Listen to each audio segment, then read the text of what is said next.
jangan pernah tertawa melihat kebatilan. Kalau belum pernah bisa membela Palestina dengan nyawa, dengan harta, jangan pernah mentertawakan.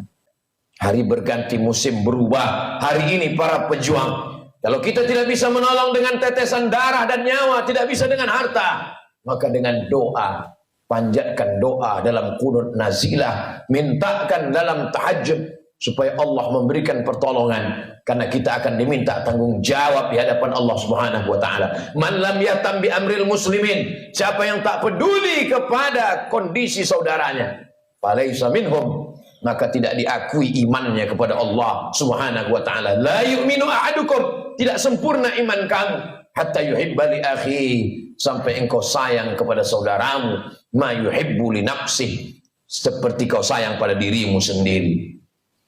Kalau ada orang Palestina yang kehilangan anak, istri, hidup sebatang kara, bagaimana kalau itu yang kita alami? Kalau ada orang Palestina yang hancur rumahnya, kelaparan, tempat makannya dibakar mereka, kebunnya, bagaimana kalau itu terjadi pada diri kita? Iman kita belum sempurna sebelum kita bisa merasakan perasaan yang sama seperti yang dirasakan oleh saudara kita. Kita tidak menjadi marah membabi buta.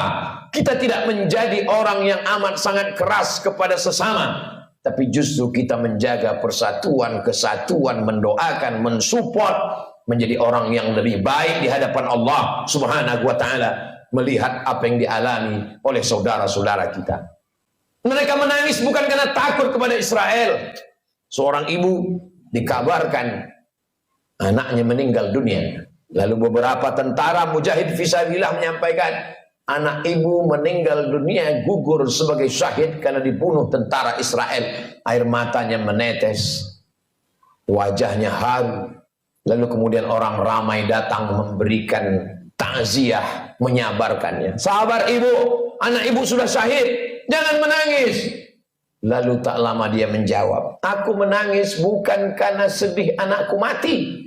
Aku menangis, mengapa yang mati syahid cuma satu? Kenapa dulu aku tidak punya anak banyak dan semuanya mati syahid? Cita-cita anak Palestina yang tertinggi, diadakan survei lembaga internasional. Mereka berikan kertas, pertanyaannya, apa cita-citamu wahai anak Palestina? Cita-cita mereka adalah ingin mati syahid. Sejak 1946 Israel datang sampai hari ini 2023. Kenapa mereka tidak pergi ke Amerika, ke Eropa, ke Australia untuk mendapatkan suaka politik? Tak bisakah mereka menempuh jalur darat? Bisa. Kenapa mereka tidak pergi? Mereka ingin mati sebagai syahid dan tidak ingin meninggalkan bumi yang diberkahi yang disebutkan dalam Al-Quran, subhanalladzi asra bi'abdihi lailan minal masjidil haram ilal masjidil aqsa. Kalau hari ini kita merasa kasihan, sesungguhnya yang dikasihani adalah diri kita yang tidak pernah mementingkan agama Allah, yang tidak pernah bercita-cita ingin menjadi syahid. Wa tilkal ayyamu nudawiluha bainan nas. Demikianlah hari itu kami tukarkan, kami pergantikan silih berganti. Untuk apa Allah buat ada tahun lalu dan tahun ini? Untuk apa Allah buat ada Jumat yang lalu dan Jumat ini? Liya'lamallahu alladhina amanu. Allah mau melihat siapa yang imannya istiqamah. Wa yattakhidha minkum syuhada. Allah ingin melihat siapa yang mati syahid. 17 Agustus bukan hanya sekedar mensyukuri nikmat kemerdekaan, tapi juga mengenang mereka yang mati syahid. Tanah yang kita injak adalah tetesan darah para syuhada. Tempat kita berjalan adalah kain kafan mereka yang mati syahid. Negeri ini merdeka karena mereka mati syahid. Siapa yang menyampaikan itu?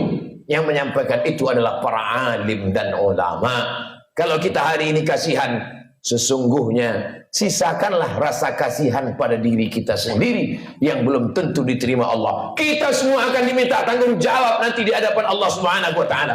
Salahuddin Al-Ayyubi, kalau dia ditanya Allah, apa yang sudah kau lakukan wahai Salahuddin? Salahuddin menjawab, aku sudah memerdekakan Palestina.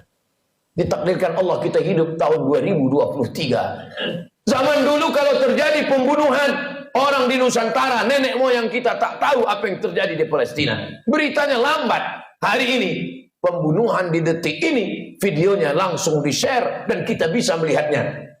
Kita diminta tanggung jawab di hadapan Allah Subhanahu wa taala. Salat kita, puasa kita, zikir kita. Tapi jangan lupa, kita akan diminta tanggung jawab. Apa peduli kita kepada Masjidil Aqsa, tempat Isra Mi'rajnya Nabi Muhammad SAW. Mudah-mudahan Allah mengampuni segala dosa-dosa, kesilapan dan kesilapan kita. Kita ajarkan kepada anak-anak kita tentang peduli kepada Palestina, tentang peduli kepada Masjidil Aqsa, tentang peduli kepada agama Allah Subhanahu wa taala.